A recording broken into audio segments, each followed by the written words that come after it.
भैया बहनों, आप सभी को सुप्रभात।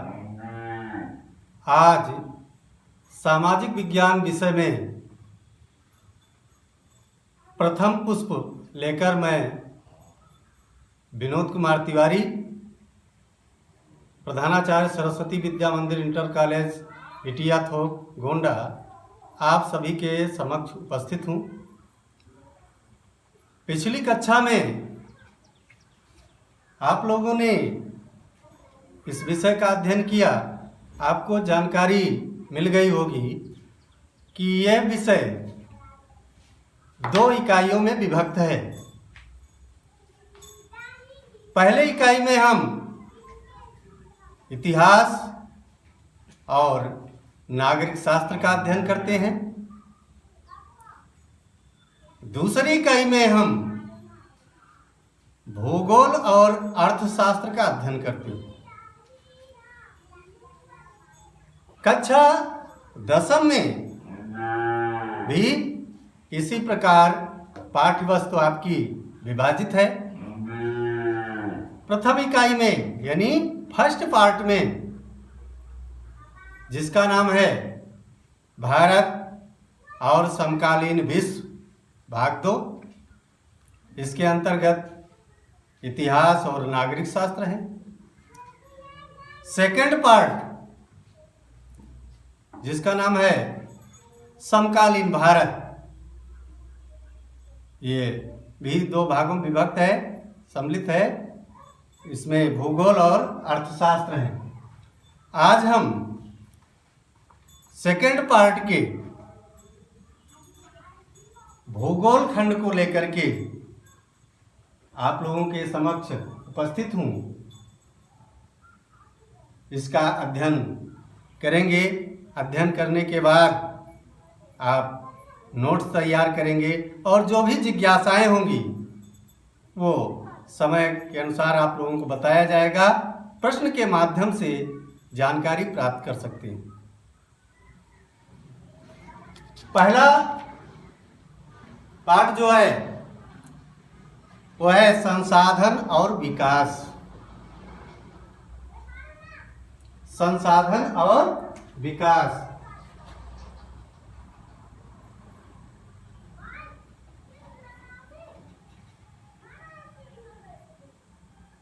संसाधन और विकास, यह नाम सभी के लिए प्रचलित है। सब लोगों ने सुना होगा इसको कि संसाधन क्या होती है। लेकिन जब हम इसकी विशद व्याख्या करते हैं, इसको परिभाषित करते हैं, तो ये अपने आप में बहुत विस्तृत हो जाता है। सामान्यतः हम कहते हैं जो हमारे पास आसपास वस्तुएं उपस्थित हैं, जो भी प्रकृति ने हमको प्रदान किया है, वो सभी संसाधन हैं। लेकिन इतना कहना संसाधन की परिभाषा को पूरा नहीं करता है। भैया बहनों, संसाधन को समझने के लिए 3 चीजें हैं: प्रकृति, प्रौद्योगिकी, संस्थाएं, ये महत्वपूर्ण है। और इन सब का समन्वय करने वाला मनुष्य है। यदि मनुष्य न हो तो इसका कोई अर्थ नहीं रह जाता है।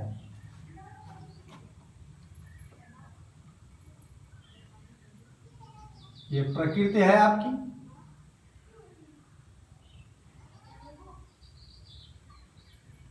इधर आपकी प्रौद्योगिकी है,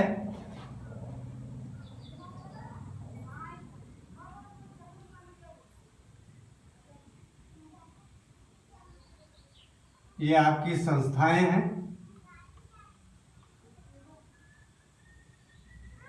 और इन संस्थाओं, प्रौद्योगिकी और प्रकृति के बीच जो अंतर संबंध स्थापित करता है वो है आपका मनुष्य, यानी हम और आप।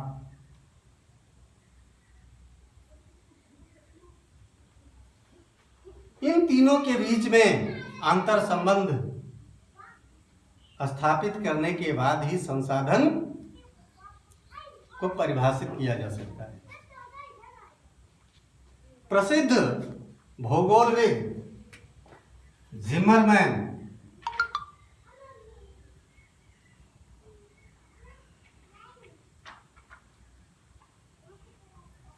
ने कहा है कि मानव की बुद्धि सबसे बड़ा संसाधन है।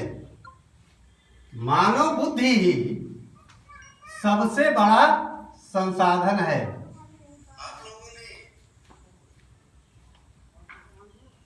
मानव बुद्धि सबसे बड़ा संसाधन है। इस प्रकार हम कह सकते हैं कि प्रकृति और संस्थाएं प्रौद्योगिकी के अंतर संबंधों का अध्ययन ही संसाधन है। प्रकृति,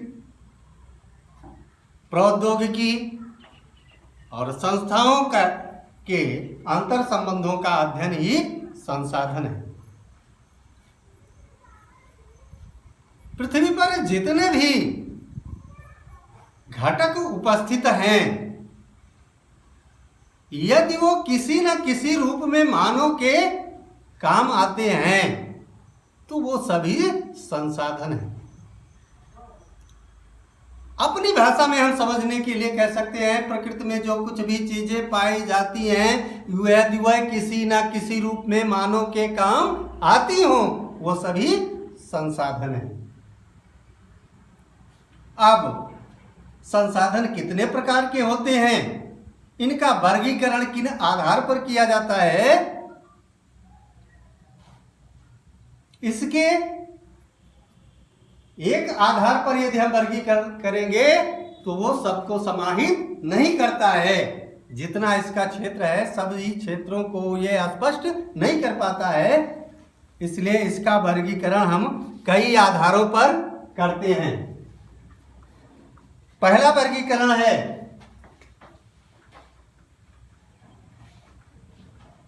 उत्पत्ति के आधार पर।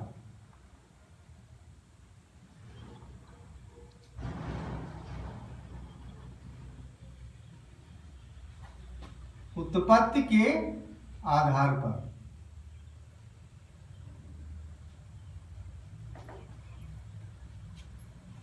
उत्पत्ति के आधार पर संसाधन दो प्रकार के होते हैं। पहला है जैव संसाधन और दूसरा है अजैव संसाधन।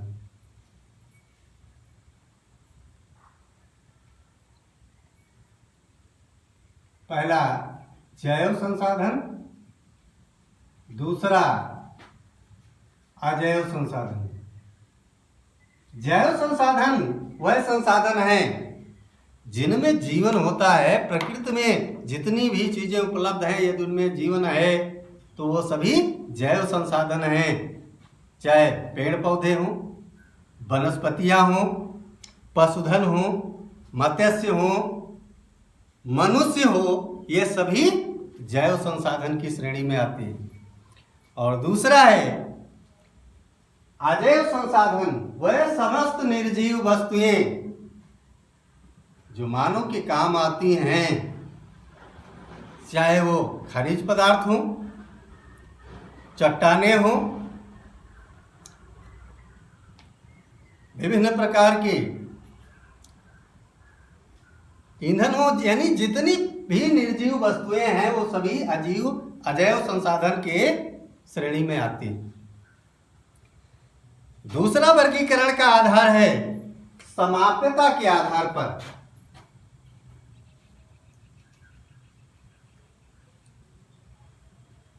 समाप्यता के आधार पर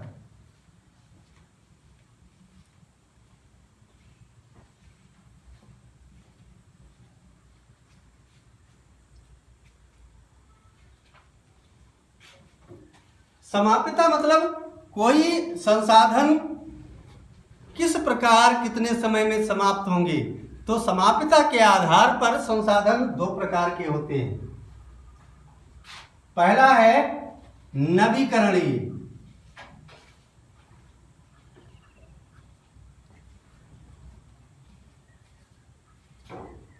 ऐसे संसाधन जो भौतिक, रासायनिक या प्रौद्योगिकी के द्वारा उनको पुनः प्राप्त किया जा सकता है,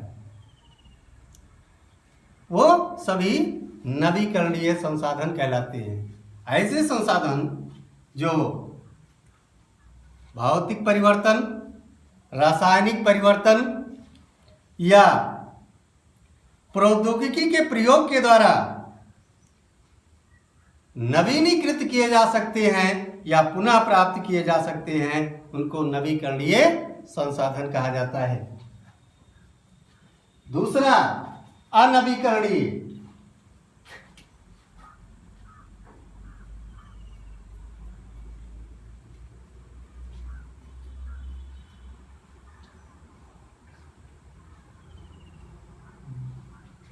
ऐसे संसाधन जो एक बार प्रयोग में लाने के उपरांत पुनः उनको उस रूप में प्राप्त नहीं किया जा सकता, ऐसे संसाधन को अनवीकरणीय संसाधन कहा जाता है। यानी जिनका एक बार प्रयोग किया गया, प्रयोग करने के उपरांत हम उनको उस रूप में प्राप्त नहीं कर सकते हैं जिस रूप में उनका प्रयोग किया था, ऐसे संसाधन को अनवीकरणीय संसाधन कहते हैं। तीसरा वर्गीकरण है स्वामित्व के आधार पर।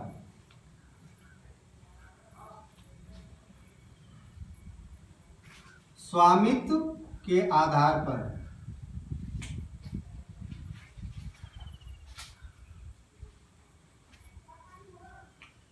स्वामित्व के आधार पर संसाधनों का वर्गीकरण 4 प्रकार से किया गया है। पहला निजी संसाधन।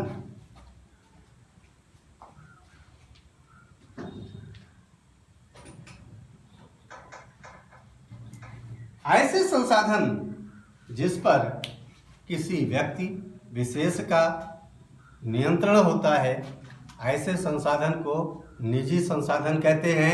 जैसे अपने देश में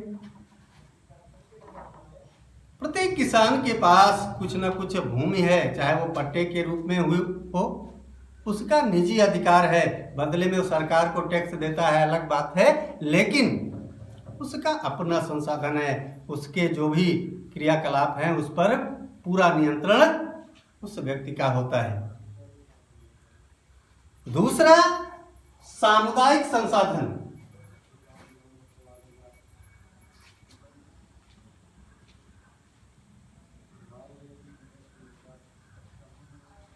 ऐसे संसाधन जिस पर एक विशेष समुदाय का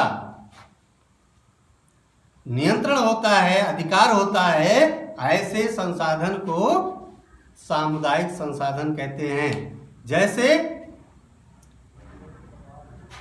तालाब है, सार्वजनिक स्थान है, जैसे श्मशान भूमि है, चरागाह है, जिसका उपयोग समान रूप से सभी लोग करते हैं, ऐसे संसाधन को सामुदायिक संसाधन कहा जाता है। तीसरा है राष्ट्रीय संसाधन।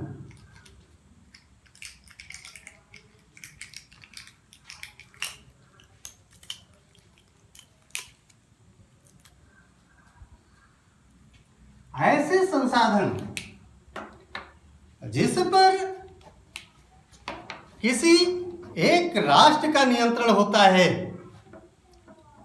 ऐसे संसाधन को राष्ट्रीय संसाधन कहा जाता है। उदाहरण के तौर पर कह सकते हैं कि देश की तटरेखा से 12 समुद्री मील की दूरी, लगभग 22 किलोमीटर का क्षेत्र उस तटरेखा के आसपास 22 किलोमीटर अथवा 12 समुद्री मील की दूरी पर उस देश का स्वामित्व होता है, उस देश का वो संसाधन होता है, उसको राष्ट्रीय संसाधन कहा जाता है।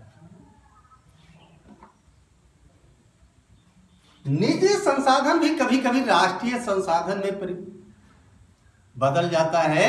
जैसे कोई सार्वजनिक कार्य के लिए, मान लीजिए नहर की खुदाई हो रही है, उसमें किसी व्यक्ति की, किसी किसान की जमीन पड़ती है, उसका कृषि फार्म पड़ता है, तो सरकार उसके जमीन का अधिग्रहण कर लेती है, भले ही उसको अनुदान देती है, उसके पुनर्वास की व्यवस्था कर लेती है। यानी कभी कभी निजी संसाधन भी राष्ट्रीय संसाधन की श्रेणी में बदल जाते हैं। और चौथा है अंतर्राष्ट्रीय संसाधन।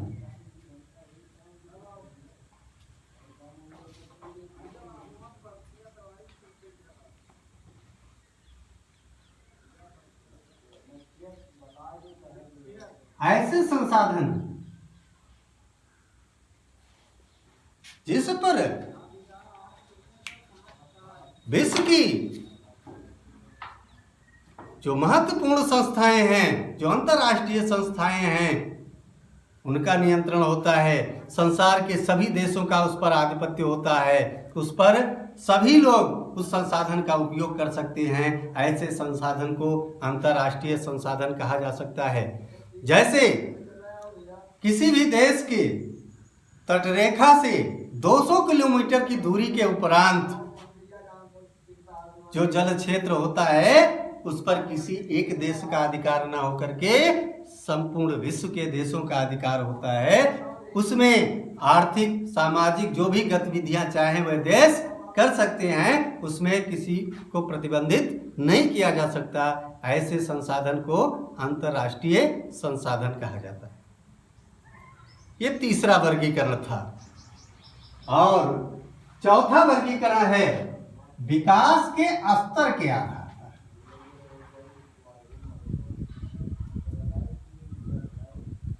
विकास के स्तर के आधार पर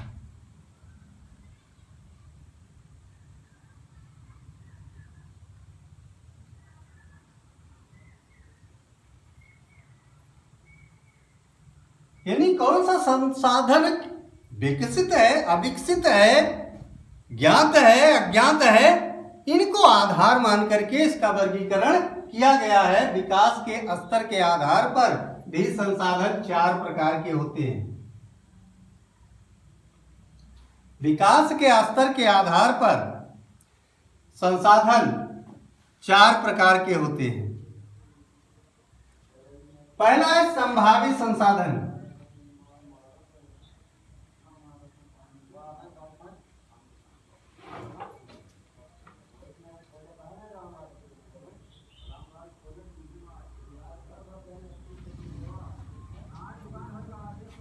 संभावी संसाधन ऐसे संसाधन जो ज्ञात हैं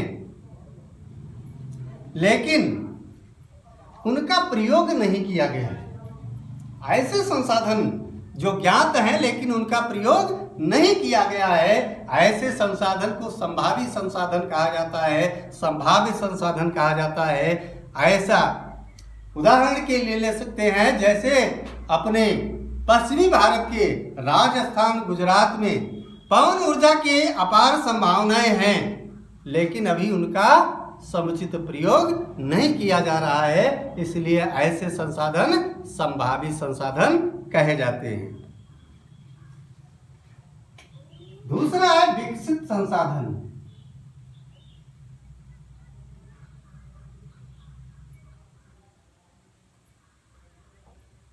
विकसित संसाधन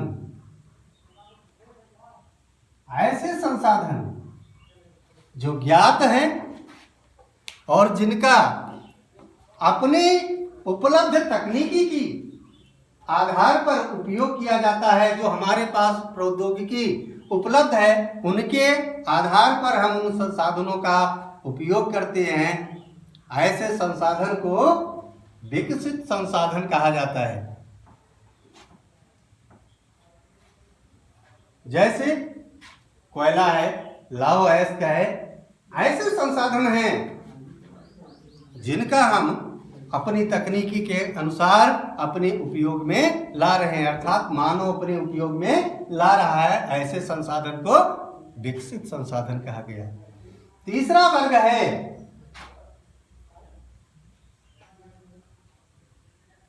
भंडार।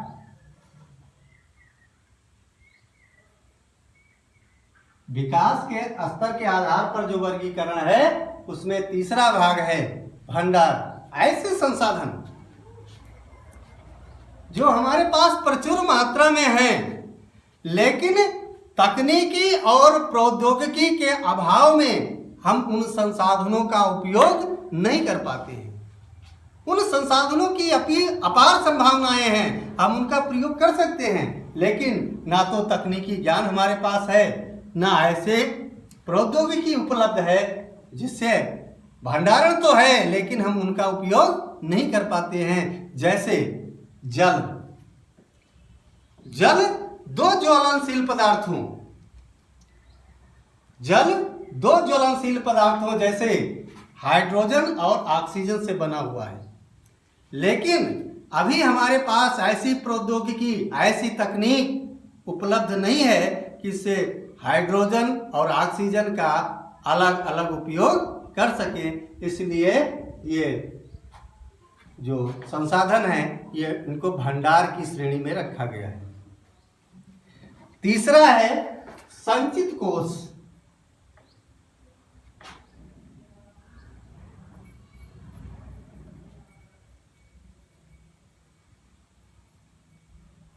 ऐसे संसाधन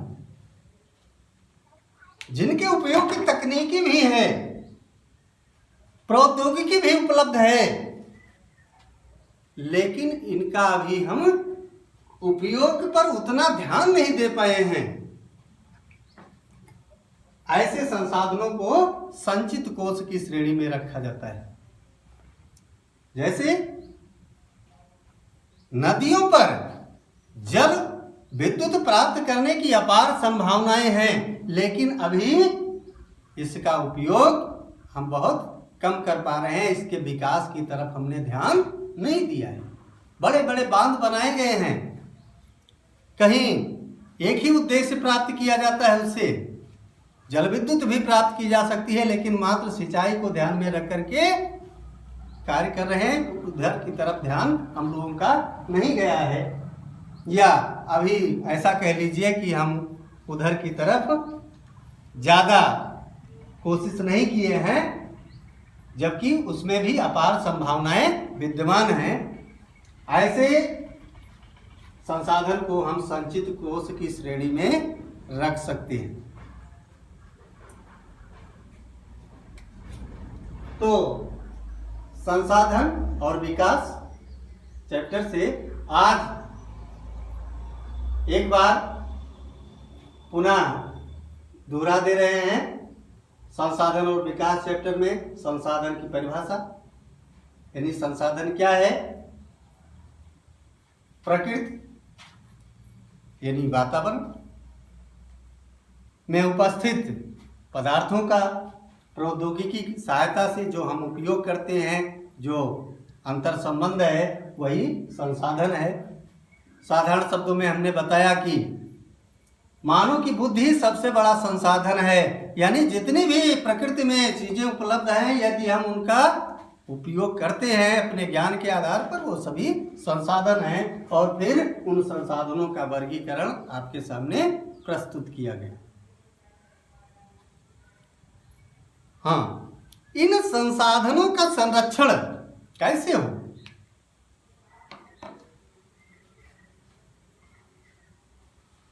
इन संसाधनों का संरक्षण कैसे हो? ऐसे 3 से 14 जून सन 1992 में ब्राजील के रियो डी जेनेरो में एक सम्मेलन हुआ, जिसको पृथ्वी सम्मेलन का नाम दिया गया। उसमें लगभग 172 देशों ने प्रतिभाग किया और उसका उद्देश्य था कि 21वीं सदी में हम अपने संसाधनों का संरक्षण, उनका उपयोग किस प्रकार करें, इस पर विचार किया गया। इसलिए इस सम्मेलन में जो 21वीं शताब्दी को लेकर के चर्चा की गई, इसलिए इसको नाम दिया गया एजेंडा 21 या एजेंडा 21।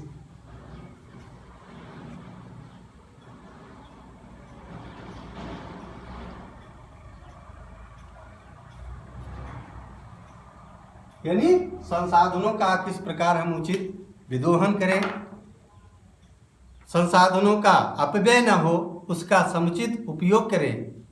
इसलिए पृथ्वी सम्मेलन किया गया और उसमें चर्चा की गई। और संसाधनों का समुचित उपयोग ही संसाधनों का संरक्षण कहा जाता है। संसाधनों का संरक्षण का मतलब ये नहीं कि संसाधन उपयोग ही ना किए जाए, संसाधन उपयोग किए जाएं, लेकिन उसका समुचित उपयोग किया जाए कि कोई भी भाग उसका अपशिष्ट ना हो जाए, बेकार ना चला जाए, व्यर्थ ना चला जाए। उन सब का भी उपयोग हम कर ले, इसी को संसाधन संरक्षण कहा जाता है। बस आज का टॉपिक यहीं तक, फिर अगले दिन दूसरे पार्ट में फिर मिलेंगे। एक बार सभी को फिर सुप्रभात।